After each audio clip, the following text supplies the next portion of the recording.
Hello, I'm Tim Harris. This is Julie Harris, and this is Real Estate Coaching Radio. That's right. So make sure that you hit the subscribe button so you won't miss any future episodes. Thanks again for popping by. Hit that like button, and don't forget to leave your comments and questions so we can get right back with you. We will. Thank you for continuing to make our podcast, Real Estate Coaching Radio, the #1 listened to podcast for real estate professionals in at least the United States. And let us know what you think about this video. Leave your comments below. Thank you. 3, 2, 1, and we're back, and this is day 4. We are talking about negotiation. Without any further delay, Julie, let's jump right in. Yes, so as you said, this is part 4. So far in our previous parts, we've talked about get to know the house, whether you're on the buyer or seller side, get to know the buyer, get to know the seller, and now we are getting to do the deal. Now remember, the definition of negotiation is bringing 2 or more parties together to reach an acceptable outcome for all. So point number 1 in doing the deal, these are your guidelines, things to remember. Point number 1, always advocate for your client. Remember your agency agreement and your fiduciary duty. 30% of the real estate exam was on ethics. The questions were all situational. They were testing you on whose side you'd be on in negotiations or tough situations.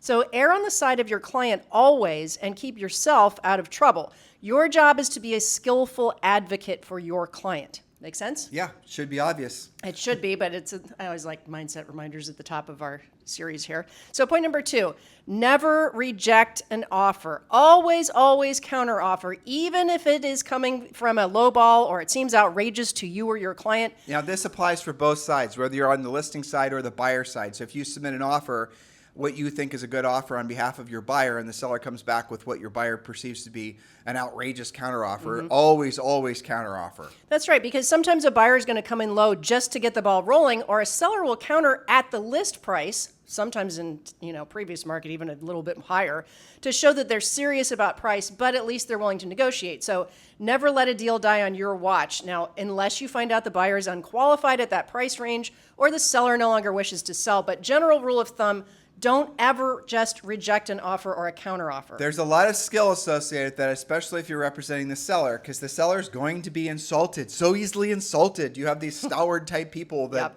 are the bedrocks of society, and all of a sudden if they receive an offer on a property that they have for sale, especially if it's their own home, it's slightly less of list price. It is the biggest affront to them ever. They take it so personally. It's offensive. Okay, and here's the real psychology behind that. They are just not used to negotiating. That's the reason you have to essentially be the backbone for these folks when they're going through this process.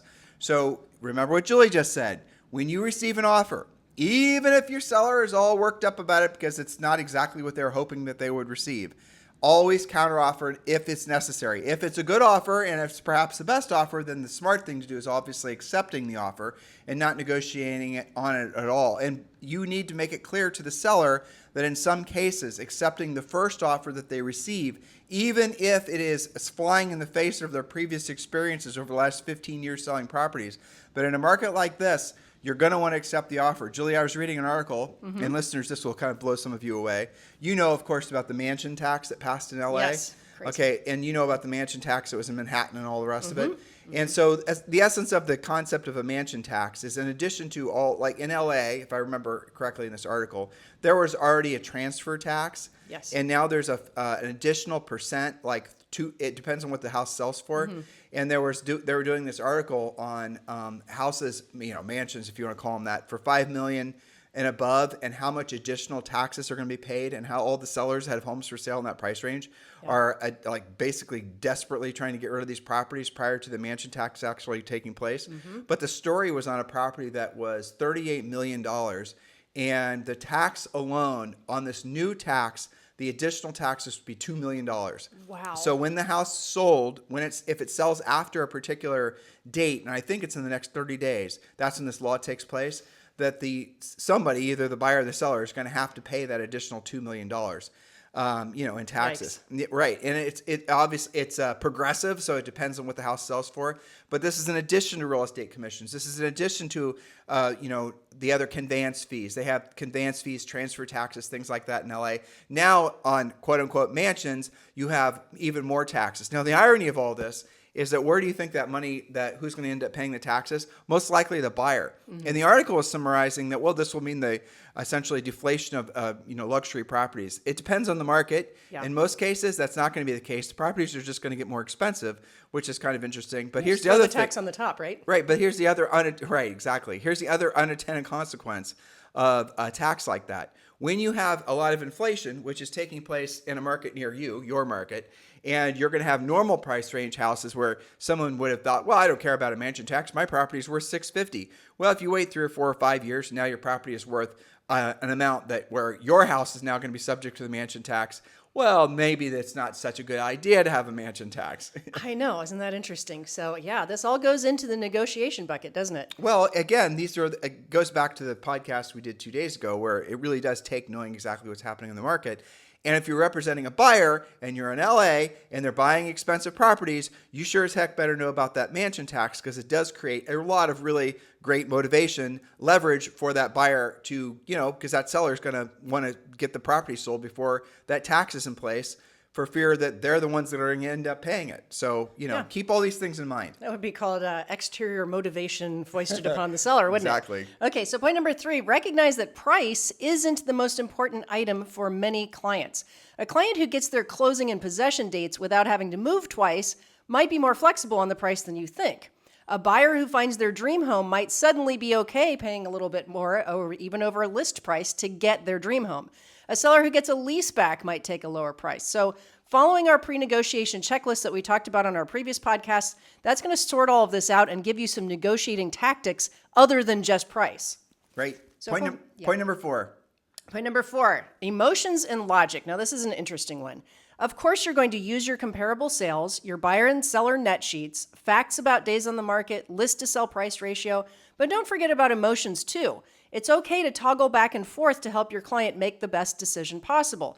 So you can use phrases like, what will it feel like to not have to clean before the next 10 showings? Or what will it feel like to be moved in before the holidays or before school goes back? What would happen if we accepted this offer and were closed by the end of next month? Now, you said 2 things in those last points, and I want to go back to it. Emotions, for most people, translate to, from your real estate listing agent mind, or even from the buyer agent mind, a hassle factor. And Julie said, and it's something really interesting that will shock most of you that don't have a lot of experience, frankly, is that very, very rarely, even if a seller says the price or the bottom line or their walkaway check, right, is the most important thing, very rarely is it, because this is a house that they, for the most part, they're living in. Now, if it's an investor property, then it's probably price.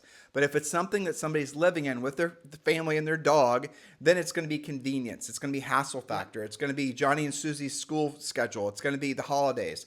Those are things that often times will be far more influential on their decision than the net proceeds to them. Or even, on the other side of it, how much the buyer is willing to pay. Convenience trumps all. It's actually interesting. You and I had a conversation the other day with John, remember? Sure. Yeah. And he is a, frankly, very famous and successful financier, I guess is the best way of explaining it, and I'm not going to use his last name. And we were trying to explain to him housing from a perspective that he absolutely positively had never thought of before. I think you're right about that. Yeah, it was fascinating. He was telling us about M1 and M2, monetary supply and interest rates and the effect on the quantitative easing and all the rest of it. He was giving us a very interesting academic approach to what his perception was of what housing was. And then Julie and I had to sort of bludgeon him. We had to fact him with actually what was going on. And I was shocked how much he did not actually know about residential housing. Well, that's right, because a lot of the finance guys just kind of put it in another asset class that maybe, housing must just work like everything else does. And they don't take into consideration that people buy and sell because of their circumstances primarily. Convenience, to your point, right? Over, I would say, for the most part, again, maybe not with investors, but over the actual dollars and cents. It's all it's all convenience. We had to explain to him that 50% of the homes in the United States are owned, and the other 50% of the homes that have mortgages for the most part that are like giveaway mortgage rates now, less than 3.5%. That are not adjustable. Exactly, and so most people who have mortgages have fixed rate mortgages at 3.5% or less, and have 50% equity in their home. Like, after we explained all this to him, his thesis that there was going to be some sort of devaluation of real estate just evaporated right in front of him. He was not exposed to any of this kind of thinking. But again, this all plays into, I'm actually thinking about inflation as we're going through these points. Guys, Julie and I have been talking with you guys about this on this podcast for years, about the effects of inflation. And about around COVID, when all this money started getting pumped into the economy, we were doing podcasts. We interviewed Peter Schiff and some other people, exposed you guys to larger ways of thinking about the ramifications of inflation on the housing markets. And now it's really coming home to roost. I'm not going to, ramble on about this, but we will do a podcast about this. There's going to be some serious inflation that's going to re-enter to the market. When I'm not being political, Julie and I are never political on this podcast. We're just stating facts. That's going to cause home values to go through the roof. Real estate in particular is going to be one of the best things to own. If you own a home and you can buy another one, maybe buy another one. If you own a home, don't sell your home. Real estate is going to go through the roof if for no other reason than inflation. So you're going to be living like some of you who have these mortgages based on 3.5%, and let's say your payment is $3,500 a month. Some of the things that Julie and I are starting to expose ourselves to, where it looks like what the inflation rates could be, you're going to be sitting financially so well off that you can't even fathom it. We heard somebody, I'll just say it, actually it was Peter said, that Peter Schiff said it's possible that asset prices, aka real estate, in the next 2 years could double if not triple. Now I want you to think about that. If you have a $400,000 home, then it goes to 8, then it goes to 1.6. And you're thinking, well, how is that possible? That doesn't even make sense. Well, if you were to go back, I don't even know how many years, 50 years, and you were to tell your grandparents that the house they bought from Sears that they had delivered to, your local Sears, people used to buy homes from Sears, by the way, and they deliver them, and for the most part, the homeowners would build them themselves. If you were to told them that the house that they just bought for $800 would be now worth, $1 million, they would laugh at you. That's called inflation. Some of you want to call it appreciation, and I guess it sort of feels the same way. But at the end of the day, that's the cycle that we're in now. We're going to do another podcast on that because it is very interesting. But here's the big takeaway. You guys are blessed to have real estate licenses. You're incredibly lucky because built in with the inflation and the rising prices on homes is going to be a pay raise for all of you. You're going to get a massive pay raise on the homes you sell because of the fact the prices are going through the roof. Congratulations. That's right. The only question is what you're going to do about it. So back to negotiation. Point number 5, practice professional courtesy. Don't be overly aggressive, abusive, or manipulative to the other side. You're going to meet that agent again on the other side of a different deal. The seller the listing might expire if it doesn't get sold. Hopefully the seller doesn't expire with it, right? So the buyer might take themselves out of the market and come back in 6 months. So you've got to be professional. Practice reputation management, meaning your own, by being the rock in the transaction, not the drama king or the drama queen. Your clients will always be stressed when negotiating. That's guaranteed. You've got to take the stress away instead of fueling it. And so why do agents bring their drama? Because they're trying to rationalize their value.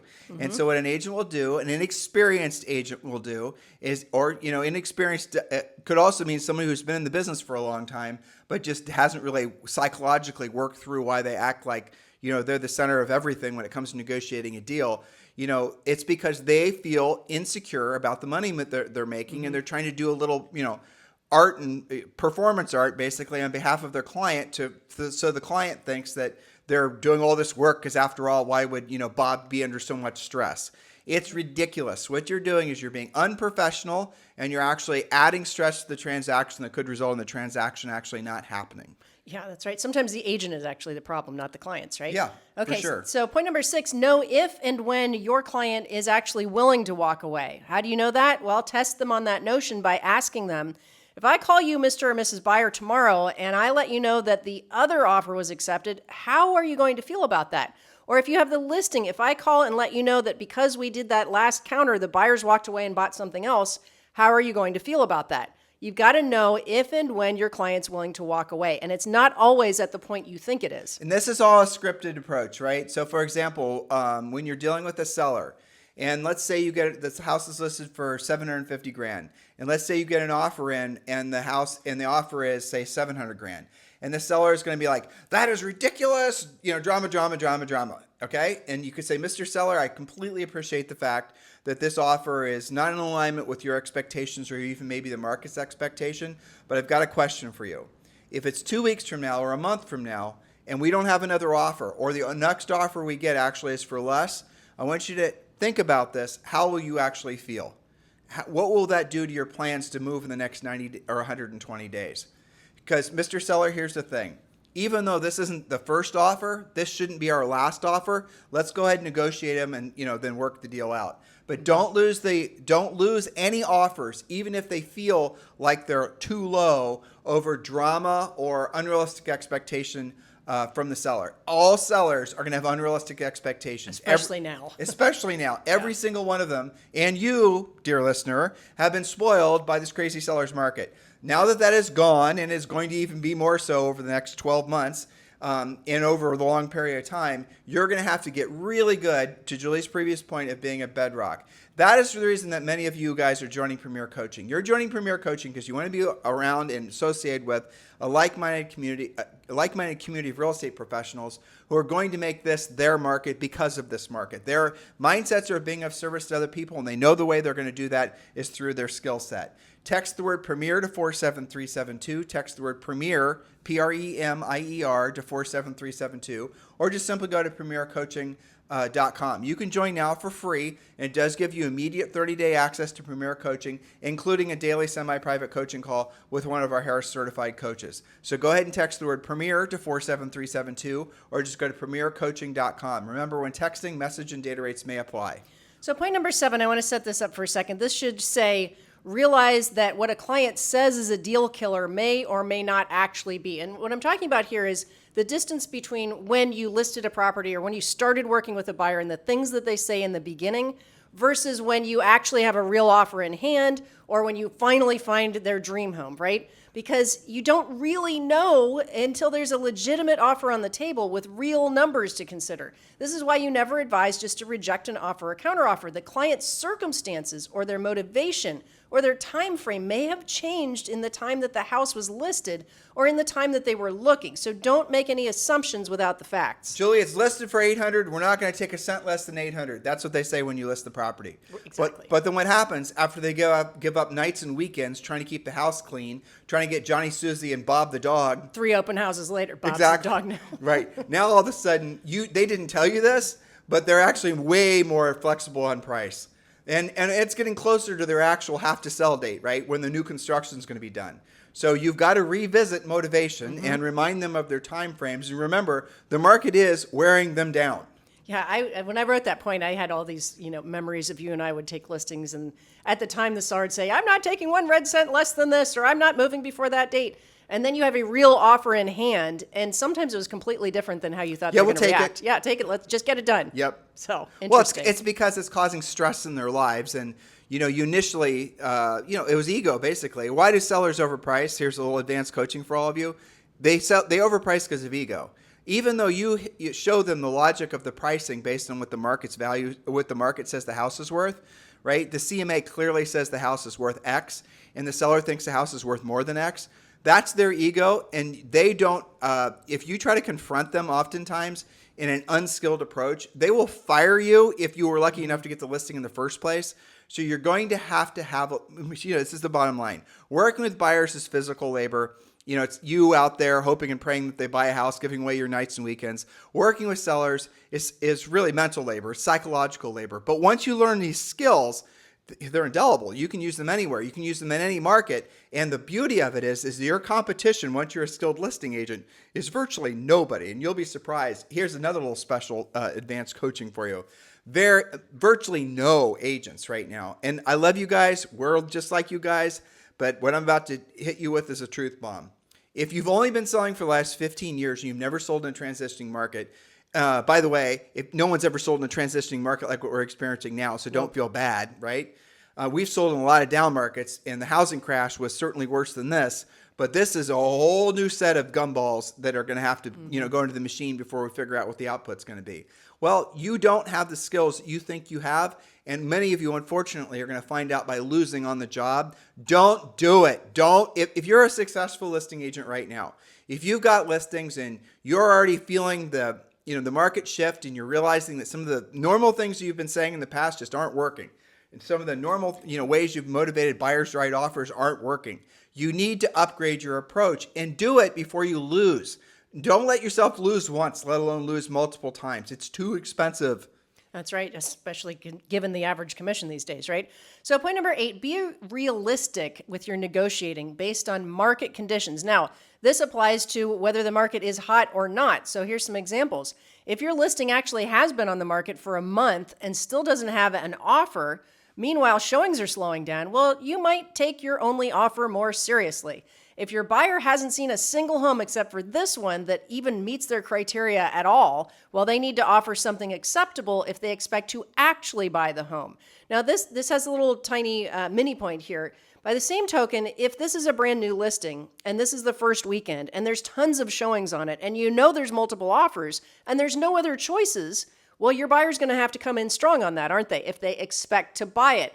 That same house, or house down the street, sits on the market 30 days, well, that's going to be a different negotiating scenario, isn't it? The seller's going to be in a different mindset, listing agent different mindset, less competition, from other offers, and maybe more choices. All right, point number 9. Point number 9, consider the possibility of a secondary negotiation with the inspection, another thing they haven't had to deal with. Okay, right? now, if you're on the buyer side, personally, we don't think it's ethical for you to basically set your buyer up to bludgeon the seller after the home inspection, especially if there's no real issues with the home inspection in the first place. And if you tell the seller, or the buyer rather, that that's your plan, you're going to bludgeon the seller with the home inspection. What if the seller says no? You're not approaching the negotiation with that buyer ethically. Just keep that in mind. 100% agree with that. Yes. So the secondary negotiation with the inspection, well, maybe the seller's going to come down from the list price, but that's in exchange for no inspection remedies. Maybe if the buyer pays 5% over list price, they're actually going to expect the seller to fix some more things. The accepted price can affect the inspection scenario positively or negatively. And I 100% agree. You should never coach anybody, buyer or seller, exactly how you think an inspection negotiation is going to go. What if you did tell the buyer that they could beat on the seller with the inspection items in the attempt to get the price down? What if the seller actually says, yes, I'll fix those things? Point number 10, don't text your negotiations. That should be obvious. We'll just blaze through this point. Bottom line is now, if you're texting paperwork and contracts and that's the only way, then that's different. But at the end of the day, no one texts as clearly as they speak. And it's too easy, especially if that's, let's say you're on the buyer side, that listing agent's receiving a lot of, texts and other communication, that your text is most likely going to get lost. There Just you go. Just don't do it. And actually, Julie, as you were reading that last point number 9, I received a text from somebody who was actually asking, this is a gal that was part of a KW team. I don't care if I say it. And she was joined as a buyer's agent, and she was struggling with the KW team, and nothing was working out, wasn't making any money, the whole thing. And she asked me what she should do. And my first thought was, well, you should have asked me this question a year ago. But, the best time to plant a tree was 20 years ago, and the second best time to plant a tree is now. So here's what I suggested to her, and I'm suggesting all this to you guys now. Oh, here's what I was going to tell you. So like we hear constantly, she did have a coach. She does have a coach. Yes. And with Keller Williams. And she said she learns more from our podcast than she does from her coach. We hear that constantly. All the time. Yeah. Now, why is that? Because Julie and I are actually professional coaches. We've done this for a living for a long period of time. In addition to that, we were massive producing real estate agents. If you look at our pedigree, there is essentially maybe 2 or 3 other quote unquote real estate coaches in the industry that I think, resume for resume probably would match ours, I'd realistically. agree. Yeah. But the reality of it is if you are in a coaching relationship and you are learning more from our free podcast, that is not really a coaching relationship you should probably stay with, because chances are that coach is not going to be able to help you through this new market because they don't know how to, otherwise they would be. Doesn't it make sense? So we love the fact that you guys love this podcast, but this is just training. This is a podcast. This is not coaching. So remember, the next logical, normal step for all of you is join Premier Coaching. Text the word Premier to 47372. Text the word Premier to 47372, or just go to premiercoaching.com. And remember, when texting, message and data rates may apply. And you can join Premier Coaching for free. Next point. Yes, and this is my final point because I actually have a call with a new client in You do. 2 minutes, and I'll let you wrap up after that. So point number 11, don't speculate or make up stories about the buyer, seller, agent, or house.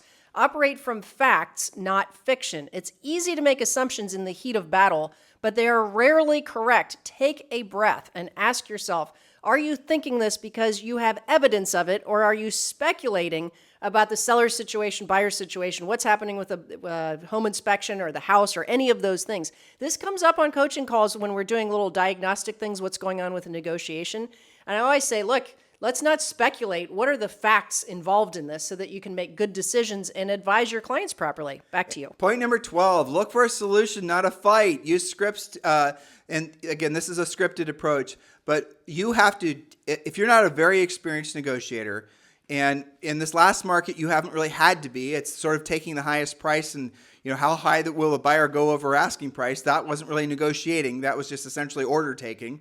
But now where you actually have to negotiate, you have to learn how to script your approach so that you keep your ego out of the conversation, and so you keep the other parties, frankly, their egos out of the conversation as well. And some of the little scripty things that we can give you now is like, help me understand where your client is coming from, or what would happen if we did this, or, be a problem solver, not a problem maker. There's a lot of different ways that you can convey so for example, let's say you're representing a buyer and an offer, and the counter offer comes back and it's out of alignment with the buyer's expectations and even the market.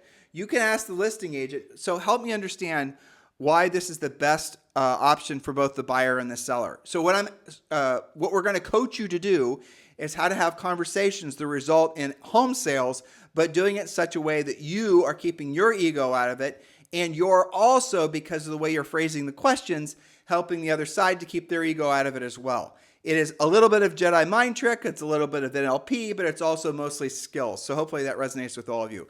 Point number 13, consider using video to get your point across in a non-confrontational way. Sometimes the other agent, buyer, seller will, Julie said, demonize the other party out of frustration, lack of information, or lack of skill. Humanize your side of the negotiation to settle frayed nerves by clarifying your intentions. Make a video that the other agent can use to get the deal done. And I know that some of you are going to say, Tim, that sounds like you're sending love letters to the seller on behalf of the buyers. I'm not suggesting that, nor was Julie in point number 13. What we're merely suggesting is that when there's any sort of complexity to a contract, that you maybe accompany your offer with a video that you can then, maybe the listing agent or the buyer agent chooses to share that with their customer, right? Does that make sense? Point number 14, you guys know what this is. Make sure you join Premier Coaching. And the best thing about Premier Coaching is it is a community of like-minded real estate professionals that are making this market their market.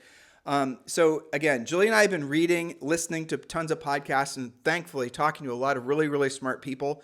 And we're all trying to take their temperature of what they think is going to happen next.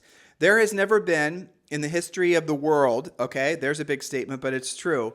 There's never been any example in the history of the world for anything that's like what's happening right now in the economic system. A whole bunch of reasons, but I'll give you the biggest one. There's never been a currency, the US dollar, that essentially is the reserve currency for the world. There obviously are exceptions, right? The yuan and other countries, the euro, but a lot of other countries use the US dollar to do their major transactions. It's called the petrodollar, for example, because at the end of every trading day, the accounts are settled in US dollars. So the US currency has become essentially the globe's currency. Now, when people say, and there's a lot of smart people that have speculated that there's going to be some sort of, devaluing of the currency. Could happen. Some people are now speculating that because it looks like the inflation is going to be let to run rampant because the Fed has said that they're not raising interest rates, or they might raise interest rates another something this year, they're going to essentially give up to the inflation. They're going to lose the inflation war before they even had a chance to truly fight. Why? Because when they raised the rates, and they, it was very quick, and you could argue did the right thing, trying to slow the economy down, trying to slow inflation. But what they have done is they've created seismic shifts in banking, for example, and it's going to happen in other things. Julie and I have a lot of friends that are in commercial real estate, and we're listening to what they're describing to us as there is an absolute huge problem that's going to be looming in commercial real estate in most of the major cities in the United States because of the fact that these leases, a lot of the leases, are coming up, and let's say, for example, somebody bought a building for $10 million. And the bank loaned on the building with the understanding that the minimum lease value for the building would be, X number of dollars. And so if the leases were to be lowered, it would devalue the bank's investment. So the bank said, we'll give you $10 million, but you've always got to be keeping the minimum amount of rent you're taking in at this amount. It's not like if you were buying a single family home where you could adjust the rents up or down and it's up to you. You're partners with the bank, assuming you have a loan on it, which most CRE does. And then if the bank's not going to want you, you actually could be considered to be in default if you if you lower your rents. You following me on all this? So what's going to happen is in many major cities, and I'm just giving you guys a next hypothetical domino to fall, you're going to see a lot of these properties that are going to be going vacant. And in order to get them rented, they're going to have to lower the rents. If they lower the rents, they devalue the asset value, which is going to put additional pressures on the banks. We are going to see all kinds of problems if the interest rates continue to rise. That's the reason, amongst a whole bunch of other things, they're not going to raise the interest rates anymore. And guess who told you guys this, 2.5 years ago? Julie and I did. And the other big reason why is because there's over $30 trillion worth of debt. Like it or not, the U.S. government, the Fed, is now printing money again. That's where this money to save the banks is coming from. They're not calling it quantitative easing or all these other things, but that is in essence what they're doing. They're printing money again. That money is going to make it into the economy as inflation because they're devaluing the currency. So you're going to see, again, look at it in England, 2 days ago, that their inflation rate is now over 10%. Same thing's going to happen here. So how does all this what does all this mean to you? We are going to be in a long-term inflation, cycle, which is going to be substantially higher than 2 or 3%, which most of us have gotten used to our entire adult lives, And it's going to be something that's going to require all of us to sort of reframe how we think about money. It's going to be weird. You're going to buy a house. I'll just keep it to real estate. And you're going to sell a house, and you're conditioned to think, well, maybe the house will go up 3 or 4% per year. But now it's going up 10 or 12 or 15%. If you're renting, renters are really going to suffer because renters are going to have their rents increased, and it's even going to be harder for them to save the down payments to buy homes because the homes are even going to increase even more in price. And obviously, the interest rates are probably going to stay in the same range they are now. You guys get it? So this is going to completely shift a lot of the major things in the economy.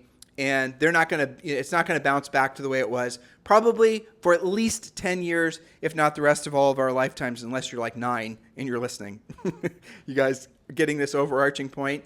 The worst thing you can do is wait around, physically wait around like you're waiting for a bus, or even mentally or emotionally wait around for things to go back to the way they were. The best thing you can do is listen to this podcast because Julie and I are studying the hell out of really what the ramifications of inflation are going to mean to housing, to real estate brokers, to real estate agents, to mortgage rates. We're studying this so we can give you guys best of breed information. We're talking to, we're so blessed that we have people that are willing to share their, deep, dark thoughts about what's happening in the economy. A lot of them as neighbors.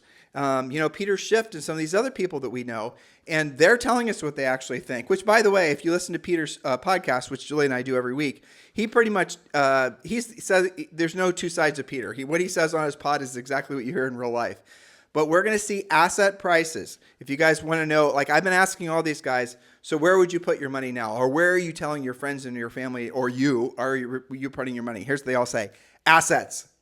Assets. In the short run, they're saying equity. That's U.S. stocks and things of that nature. In the long run, anything that's a store of value, that's going to be real estate. That's going to be, wait for it, gold. That's going to be other things. Anything that essentially has a long-term track record of being a store of wealth will continue, if not more so, over this next cycle that we're about to, essentially it's really going to take heed. And people aren't going to be questioning it anymore. It's not going to be, everyone's just going to accept, doesn't matter what side of the political aisle you're on, that this inflationary thing is not just going to go away. The fight to essentially get the inflation rate down is over. It is over because the ramifications of raising the rates would mean more damage to the economy than inflation would. People have been talking about hyperinflation. I've been researching, what does that word even mean? And people bring up examples of, Germany and, Venezuela and all this. But this is the best definition I came up with. It is possible, though I don't think it'll happen, it is possible that prices could go up inside 90 days by like 50% on virtually everything. Now, again, you're in real estate, so you get a raise. Go you. And also remember, there will always be people, no matter what's going on in the economy, that have to sell their homes. That's the reason we teach you guys to be focused on being listing agents, but there'll also be buyers on the other side of those transactions too. It doesn't matter what's going on in the economy, because in residential housing, people are buying for a place to live. People are buying a place for security, to raise their families. That's what people are doing. That's what their focus is. The types of things in an inflationary environment like this, the types of housing people buy, the places people choose to live will change. You already saw that after COVID, right? We saw ranches and other little farmland areas start to really take off. Those types of properties are just getting started. So, Julie and I have a little cabin in Murphy, North Carolina. All those areas now that can be serviced by Starlink and all these other, essentially communication. Well, Starlink pretty much is going to be the best of breed as far as getting online. That means you're going to have people, for example, out of Atlanta, which are going to choose to leave Atlanta for whatever reason, taxes and lifestyle, quality of life, and they're going to go to some of these more rural areas. There's going to be massive trends that started during COVID that are going to be accelerated like you cannot believe over the next, really, I think 12 months. Be excited about this. Don't be intimidated or scared about it, but just make sure you're not playing catch up. Start observing what's happening. Talk to your friends. Start really trusting yourself and what does your intuition tell you. Read more, listen to more podcasts. Stay away from the drama. Stay away from the news. The news is all politicized garbage. All of you guys know that now. Go out of your way to really become your own best financial advisor and make that your mission, because then you'll start making clearer thoughts. Focus on fewer things in an economy like this, not more things. And the number one thing you should focus on is making sure you have the skill set to help other people through this. I don't know if you want to call it a transition, but let's just call it transition. Because that's where your value is going to come in. If everyone else is basically walking around with their arms up there, not knowing what the hell to do, but you have an approach that is going to be based on skills and logic and you not being dramatic with how you express yourself or how you're, taking on solving other people's challenges, people are going to flock to you like you can't believe to be of service to them, to help them buy or sell real estate. This is the reason that this skills-based market is what many of you have been waiting for. You just didn't know it.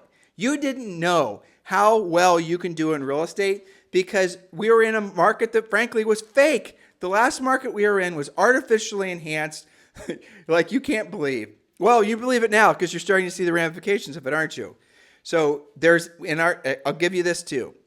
We don't expect there to be any sort of massive, if any, depreciation anywhere at all. Some of you are waiting around for there to be a homes on sale sign in front of every house. It ain't going to happen. Inflation offset and will continue to offset any, I think, even remote chance that there was going to be depreciation. That's just the case. There'll be exceptions. There might be a community where some major employer goes out of business or whatever. But even beyond that, we've already seen how the government will react in times where there's any sort of fear of devaluation of real estate. They allow people to do forbearances. They do all these other kinds of things. So this is a brave new world. We're not necessarily advocating one way or the other. We're not being political. We're nothing like that. We're just observing. We're passing this information along, and we're doing everything in our power to make it so you guys can be of service to other people. That is our mission. Our mission is to be of service to you. Then in doing so, hopefully you're going to be of service to your buyers or sellers. Be leaders in your homes to start with. Be leaders, lead yourself, then lead your family, and then lead your community. That's really where it all starts, but it starts with you having the confidence that comes from you having the skill. I know this does not resonate with all of you. I know some of you just want a shiny object to latch onto. You want to be told about the latest Facebook whiz-bang idea to generate buyer leads. I know some of you are addicted to that stuff. So here's a question for you. How is that working out for you now? And knowing that it's not, why do you think there's any chance that all the shiny object stuff is going to work? If it didn't work for Hoot in this past market, what makes you think it's going to work in the new market? Start living by the, essentially Julie and I's personal creed, which is if you want ever increasing levels of success in your business and personal life, do what you don't want to do when you don't want to do it at the highest level. If you dear listener, make a list of all the things you want to do the least in your real estate business. All the things that you absolutely will never do. I bet you every single one of those things has something is basically you having a direct conversation, primarily with the seller, about listing their home. Okay, want me to prove it to you? How many of you right now, and maybe there's 18,000, there might be 30,000 that listen to this podcast, how many of you right now, if I gave you the challenge of going out and communicating with 10 for sale by owners, would actually do it? I know statistically, maybe one. I mean, like 10% of you would. That's it. Why? Because why? You don't have the skill set, because you don't have the mindset. But what if you knew that those for sale by owners all pretty much ask the same things in the same exact order? What if you had 100% confidence that you knew what to say, you knew how to say it, you were a skills-based agent? You would love talking with those for sale by owners because you know it's going to result in a positive outcome for them and for you, right? Why don't you have that approach to your real estate business opposed to being so possessed with the latest branding, marketing, whiz-bang idea? Guys, listen, we do teach branding, marketing, and we do have some whiz-bang ideas that are part of our coaching program. But in a market like this, to lead with those things is an exercise in futility, especially because everybody else is leading with those things. All your competitors, they're all gravitating towards the latest, how to make a video on YouTube or whatever. What you should be doing instead is you should be focused on, okay, who are the people in my marketplace right now who absolutely positively have to sell their homes, and how can I get myself in front of as many of those people as possible, knowing what to say and how to say it, so that I can convert those people to my listings? Why don't you do that instead? Why don't you, instead of spending all your time doing speculative things with regards to lead generation and running your business and your life for that matter, why don't you instead do what you don't want to do when you don't want to do it at the highest level? Why are you struggling with that? Because you believe you shouldn't have to? How much longer are you going to believe that? Hasn't life taught you by now that everything you want in life is on the other side of doing what you don't want to do when you don't want to do it at the highest level? Haven't you experienced enough of life by now, to know what I'm telling you is the truth? So stop resisting it, guys. Because what you want in life, your highest and truest purpose on this planet, is on the other side of that. Because the other side of that is you realizing that your job is to be of service to other people, to help other people to solve their problems. And in order to do that, in order to earn the right to solve other people's problems, you have to have the skill set. That's your job to learn that. And obviously, that's what we teach you to do in Premier Coaching. So guys, thank you for continuing to make this the #1 listened to daily podcast for real estate professionals in at least the United States. We're honored and absolutely beyond thrilled to have all of you in our lives on a consistent daily basis. It means everything to us that Julie and I are able to live our life's mission, which is being of service to you. Please pay that forward, and please do consider giving us a 5-star review on iTunes. It is something that means a lot because it does it basically tells iTunes to give us more exposure to other people who might, be fans of the podcast, other real estate agents around the world. And for all of you, I noticed we are picking up a lot of listeners, primarily in Europe. Welcome, welcome, welcome. We certainly love knowing more about your markets, what's going on there. It is interesting that most of the residential real estate in the entire planet is now sort of going through the exact same cycle. And some of these markets, and I'll tell you guys, what Julie and I do as well is we'll look to see what the markets are doing in Italy, what the markets are doing, different countries, different economic systems, just all kinds of different things. But it is fascinating to see how they're all reacting to inflation, because what happens there probably will happen here. And guys, what's going to happen here is you're going to make the most of this market because you are a loyal podcast fan. You listen to us every single day, and you are excited to be of service to other people because of this market. And to all of you, we salute you. You guys have a fantastic day. We'll talk with you on the show tomorrow. Hello, thank you for having watched this video. Please remember to subscribe to our YouTube channel.